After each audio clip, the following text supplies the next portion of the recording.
Welcome to the Deep Dive, where we cut through the noise to get you the knowledge you need, fast.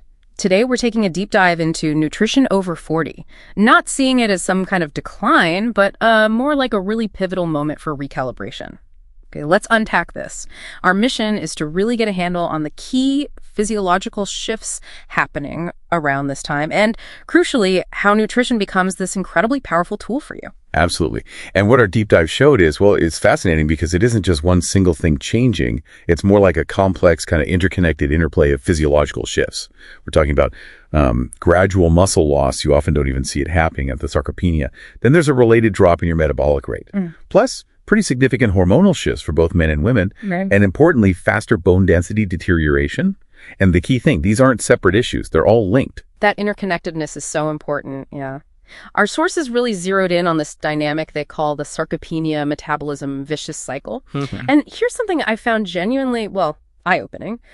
This muscle loss doesn't just kick in at 40. The research shows it actually starts creeping in during your 30s. We're talking maybe 3% to 8% per decade.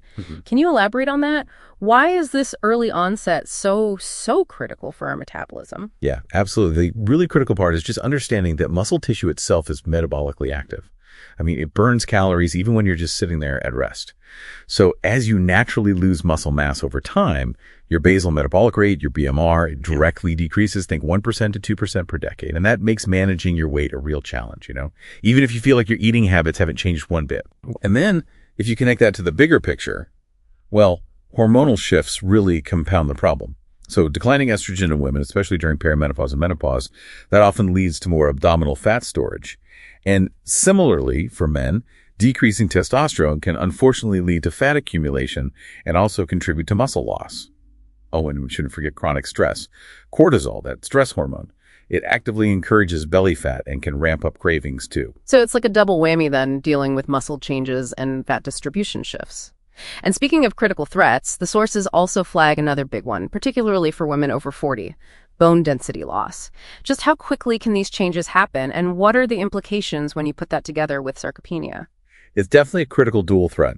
The sources show bone density can decline quite significantly. For women after menopause, they could lose up to 20% of their bone density in maybe just 5 to 7 years. Combine that with sarcopenia, the muscle loss, and it seriously increases the risk of falls, fractures, and general frailty. Nutritional support becomes paramount. Okay, so understanding these fundamental shifts, the obvious next question is, what do we do? How do we arm ourselves nutritionally? And the sources seem crystal clear on one thing above all: protein. It moves from just being important to being, pretty much non-negotiable, essential for preserving that muscle mass and keeping your metabolism supported. The recommendation seems to hover around 0.8 to 1.0 grams per kilogram of body weight daily for folks in their 40s and 50s. So just as a rough guide, if you're around 150 pounds, that's like 55 to 68 grams a day. And our deep dive also mentioned this interesting front-loading idea, aiming for a good chunk of protein, maybe 50 grams at breakfast. Yes, that came up frequently.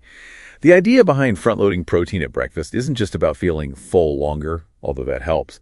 It's more about giving your muscles a strong signal for repair and growth early in the day. It seems to optimize muscle protein synthesis when your body might be most receptive after the overnight fast. And then for bone health, the deep dive really highlighted what they called the bone health trinity. It's not just about calcium, you see. Vitamin D is crucial. It sort of acts like the key that unlocks calcium absorption. And magnesium, think of it as the foreman, directing the calcium where it needs to go in the bones. A common mistake is just focusing on calcium intake. But without enough vitamin D and magnesium, it's like trying to build a brick wall with no mortar or plan. Right, makes sense. What are the numbers there? For women over 50 and men over 70, the advice is generally 1,200 milligrams of calcium daily.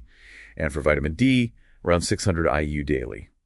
And we should also mention vitamin B12. As we age, absorption can become less efficient, and B12 is vital for energy and your nervous system. Okay, so beyond these specific nutrients, there was a strong push towards just the power of whole foods, right? Yeah. Basically making a conscious effort to move away from heavily processed stuff, things typically high in sugar, salt, unhealthy fats, and instead really focus on eating the rainbow, lots of different fruits and vegetables to get those anti-inflammatory compounds and a wide mix of nutrients. Exactly. And this naturally leads to the question, okay, are there specific eating patterns that really work well long term? And the sources consistently point towards patterns like the Mediterranean diet, and the DAH diet both have solid evidence behind them for cardiovascular health, weight management, and even longevity. Their shared principles are really the key. Lots of fruits, vegetables, whole grains, lean protein, and importantly, low in processed foods, red meat, and added sugar. They sound great, and the science is there. But, switching from maybe a standard Western diet can feel like a huge leap. Did the sources offer any practical tips, like how to ease into it rather than a massive overnight change? Oh, definitely. The emphasis was always on gradual, sustainable changes. Not radical overhauls. Think small swaps. Maybe adding an extra serving of vegetables to lunch and dinner, choosing whole grain bread instead of white. Those small things add up. It's really about building lasting habits, not striving for perfection right away. That's a relief to hear. Okay, let's talk practical kitchen magic. The plate method came up as a simple visual guide.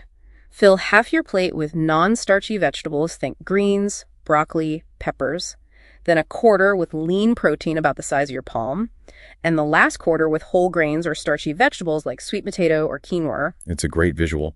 And for quick portion guides when you're out and about, the hand guide is useful too. Your palm for protein portion, a cupped hand for carbs, maybe the tip of your thumb for a serving of fat like oil or butter. Simple, easy to remember. And to make it stick, strategic snacking helps. Instead of reaching for chips, maybe mixed nuts or some Greek yogurt. And honestly, meal planning and shopping smart make a huge difference. Plan meals, write a list, try not to shop when you're hungry. It helps avoid those impulse buys. Fantastic practical tips, but as you said earlier, it's interconnected. It's not just about the food, is it? Our sources talked about this broader, holistic ecosystem. How do things like exercise, sleep, and stress fit in? Precisely. Nutrition doesn't exist in a vacuum. It works with other factors. Right. Regular exercise, particularly strength training, is absolutely vital to fight that sarcopenia, the muscle loss we talked about, and high-quality sleep and managing stress. Non-negotiable. They influence appetite hormones, cortisol levels, everything. The sources were really clear. Neglect one of these pillars, and it can seriously undermine your efforts with nutrition. And just briefly, there were some gender-specific points, too. For women navigating hormonal shifts, phytoestrogens found in things like flax seeds, soy might offer gentle support. For men concerned about testosterone, nutrients like zinc and vitamin D, think oysters, fatty fish, and cruciferous veggies like broccoli were highlighted. This whole deep dive really drives home that nutrition in midlife isn't some short-term diet fix. It's more like a mindful, ongoing commitment, a blueprint, really, for sustained health and energy. Exactly. Think of it this way. Every meal isn't just fuel for the moment. It's actually an investment. So the provocative thought is, what kind of future are you investing in with what's on your plate starting today? Something to really consider. What 1 or 2 key adjustments can you make right now to support your energy and vitality for decades to come?